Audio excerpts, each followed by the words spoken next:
I am Ruby Harrold-Claesson. I'm a lawyer in Gothenburg, Sweden. And I'm also the president of the Nordic Committee for Human Rights for the protection of family rights in the Nordic countries. The work that we do is to protect children who are being taken into care and placed in foster homes against the will of their parents and against their own will. It is necessary because children are being used as commodities. They're being bought and sold, and they need protection from exploitation. And my name is Madeleine Johansson. I work as a lawyer in Gothenburg, and I have been as a member in this committee since 2000. And the work we do is very important because I have been working with cases since 25 years ago, first in the court and then as a lawyer. And I've seen so much terrible things has happened to these children. They are taken away from their parents, and they've been taken away for a very, very long time. And even if the law in Sweden says that we're going to do everything for getting the family together again, they never do it.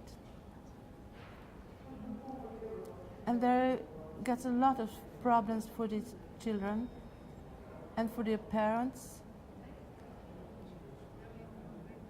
And if we can see there is something wrong in the system. The law says one thing, and the social workers, they do something else. And there is a lot of pain for all these people who is in it. And we have always, in this organization, fighted for the rights to the family, to bring the family back to a unit again. And it is what the law in Sweden says. We're going to keep the family together and help the parents and help the children. But mostly I have seen that when the state takes the children, they do nothing for the parents. The parents is outstepped, and mostly they can see the children 2 times a month, or if they are lucky, it can be once in a week. And therefore, we work in this organization for helping people who is in this bad situation. Well, it's not just a bad situation, it's a terrible situation. When your family is removed, when your family is destroyed, they remove the very reason for your existence. And we have children, young children who are committing suicide. I'm working with a case with a little girl at the age of 8. She lay down on the street for the bus to run over her because she wanted to be returned to her parents. But the social worker said it was because the parents had said that they wanted her to come back home that she did it. But she wanted to be returned to her parents, and she said that all the time. The social workers have a system of disturbing family life, and they do it for money. Often they place children with friends who don't have children. For example, childless couples, they give babies, they take babies at birth, claiming that there is risk for future emotional abuse. Of course, they have their crystal ball so they can see into the future. But there is no reason to take all of these children. Sweden is a rich country, and if they invested a fraction of the money that they invest in the foster homes in the children's families, we wouldn't have any problems. Often there are poor families or a single mother who, when she has to take care of her child, she gets a certain allowance, But the allowance that she gets is nothing in comparison to the money that they put into the foster homes. Yes, and foster homes, there should be homes for children that for a while should help. But it's more and more common that the state take children and bring them to couple who don't have any own children. And then what's happened? What's happened is that children, they can't. The thing is that they give the children to a couple who don't have any own children, and give the child a new family instead of helping the born family. To reunite the family. Reunite the family. Yeah.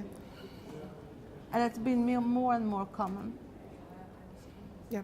You say your organisation represents all the Nordic countries. Yes. Have you, in the time that you've worked with the organisation, seen an increase in cases of children being taken by the social services and put into foster care or put up for adoption, not only in Sweden but across all of the Nordic countries? Yes, there has been a steady increase.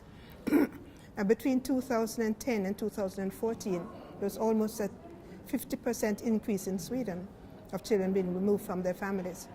You see, children have, there's a law from 1997 that says that grandparents and other relatives should be investigated if children need a home.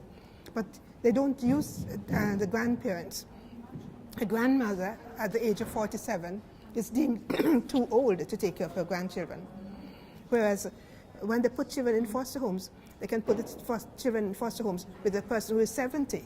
Then that person is not too old because that person has been chosen by the social services. Usually you have these friendship or relatives status between the foster homes and the social workers. They look out for their own people, give them extra income. Children are being used as income for social workers' families. And also, like Madeleine mentioned earlier, also you have these false adoptions. They put babies in to stay with childless couples, and then after 3 years they transfer the guardianship to the childless couples. And in the end, they don't usually adopt the children immediately, but they can adopt them when they're 18, because then the money has stopped. So that's when the children are no longer interesting for them. The methodology that you've explained is identical to the methodology that we witnessed being undertaken in the United Kingdom. Is it the same with the other Nordic countries? Is there a corporate continuity in respect of the methodology that they're using to take these children from the parents? Yeah, it seems so. We have the 4 Nordic countries in the Nordic Committee for Human Rights, and they tell the same story. And I was invited to lecture in Lithuania in February of 2014, and then there was this man from the Nordic Council who came to me during the break and told me that what I was telling the people was making it difficult for them to have good relations with these new EU countries. And I was quite pleased about that, because these people from the new Nordic European countries, EU countries, they have lived under the communist system, and they know what oppression is, and they do not want to go back there. And that's what they're seeing in Europe today, in the 4 Scandinavian countries, in Britain, in Germany, in Holland and Belgium. It's the same. You have the corporate interests with money. There's a lot of money in it. You're here today in Brussels along with a lady of Dutch origin, a lady of German origin, there's an English lady here as well, all discussing this subject and the comparisons and methodologies. How do you feel that collectively is the best approach to bringing this to the attention of everybody in the whole of Europe, and sort of arranging or try and formalise some sort of call to action, some definitive action against it to bring this into the public domain, so that we can challenge it, not only in a small way here today, but in a big way.